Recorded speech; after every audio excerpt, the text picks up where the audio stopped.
Hi everybody, it's me, it's Dr. Kestler from Lorain County Community College, and welcome to May 26th co-video.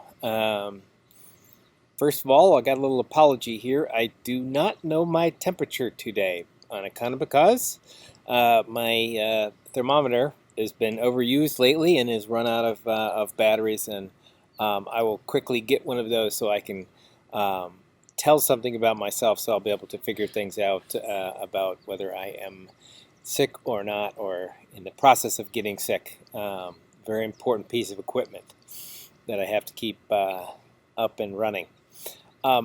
First thing I want to do is obviously we had a very big weekend. We have a holiday weekend. I'll talk a little bit about the holiday. Also, I want to mention that this was the front page of the New York Times on Sunday. There were 1,000 names on there. And it wasn't just 1,000 names. There was about every single person of the 1,000, which is 1% of the number of people we've lost to COVID, is just 1% of them, and there's 1,000 names there. I think I said that already. Any rate, there's a little story about every single one, just a little bullet, and it's really quite moving because some of them are kind of folksy and some of them have all kinds of different, pastimes, hobbies, whatever on there. And it reminded me of something that I remember from a long time ago. There was a quilt that was made called the AIDS quilt. We brought it out to the college a couple of times, or parts of it out to the college, and it is really quite moving. If you've never seen the AIDS quilt, I don't believe I think some pieces of it travel still to this day, but it is really quite moving because there are little quilts and panels written by regular folks to remember the people who've passed away, and that I think is it's really a moving thing, and so was the newspaper on Sunday, a very moving kind of a thing. I want to talk a little bit about some really important place, and that is India and Brazil. India and Brazil are growing right now at a very fast rate. Both of them have very large populations, and that infection is going on as we speak. I'm also interested in them for a couple of reasons, because we are trying to figure out what's going to happen with this virus on a seasonal basis. I'm going to talk about that in a future video, about the seasonality, about the second wave. And I'll tell you there is a second wave coming right now. But I mean, if we totally bring this particular wave down, the one we're currently in, to zero, there is a potential for it to come back on a seasonal basis for a couple of years now. And I'll get to that later. Last time we talked about the effect of the shutdown, and there was a paper about that from Columbia University, where there was the effect of the shutdown, and it drove the, you can see on this slide here, it drove the R0 number down below 1, which is a very good place to be, because that means that the infection is not spreading anymore, and that is true for these cities that are listed here. But just as well as shutdown decreasing the reproductivity of the virus, the spread of the virus, if you will, they're stopping the shutdown and going out again can also increase it. And I will remind you that there is, the New York Times shows the data every day, and here is a little bit of data on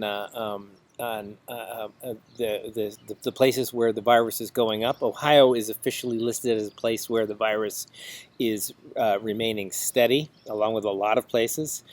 Here are states where the virus is increasing right now, where we are very concerned. And you can see this number here, by the way, the number of states on this list yesterday and the day before was smaller. Now it's starting to grow back, and you can see Wisconsin on there. They certainly came back into, they ended their shutdown rather abruptly, and with some fanfare there, and by ending the shutdown without the proper precautions, you can get yourself into a lot of trouble. Um, I'll remind you of something of this slide here. This is the 1918 flu epidemic. That is a very big one. Somewhere in the neighborhood of 50 million people um, were killed by that epidemic. And you can see that here is a group of people at the I think this is the Georgia Tech football team, and they're all wearing masks. They're all going out and wearing masks because that's one way you can protect yourself. We are with better and better information, we can do better and better job at helping people make plans and stuff, and we do think that it is person-to-person spreading that is much more than surface. So if I happen to touch a surface that is infected, yes, I'm going to wash my hands or use some Purell or something. I have the ability to do all those things, but I'm more concerned about going in public. And I have been out in public, and I will tell you, sometimes I've not gone into a place where there's too many people. I make those decisions not to go into a store especially when I see a lot of people not wearing masks. So those of you who are not wearing masks, okay, that's great. But remember, it's not just you. This is a shared kind of a thing. Also, a shared kind of a thing that we can do is protect each other by staying home when we are positive.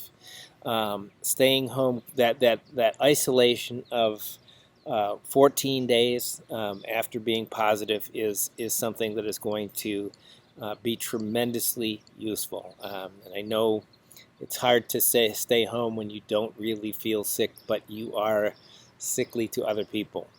It is your kind of duty. It is it is your act unto others as you would have others act according to you. Do unto others as you would have others do to you. It's a very biblical kind of an expression. So we have a duty to each other.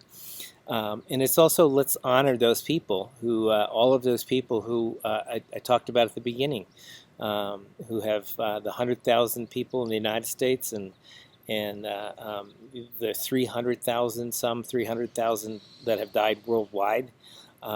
Let's look into them and try to really do something. So I'm going to sign off right there, and remember to be good to each other, and being good to each other is staying home when you're not well, going to get your batteries when your thermometer is not working, or getting another thermometer. I will be doing that before I speak to you again. I'll speak to you again on Thursday. And then may you all persist like a lentivirus.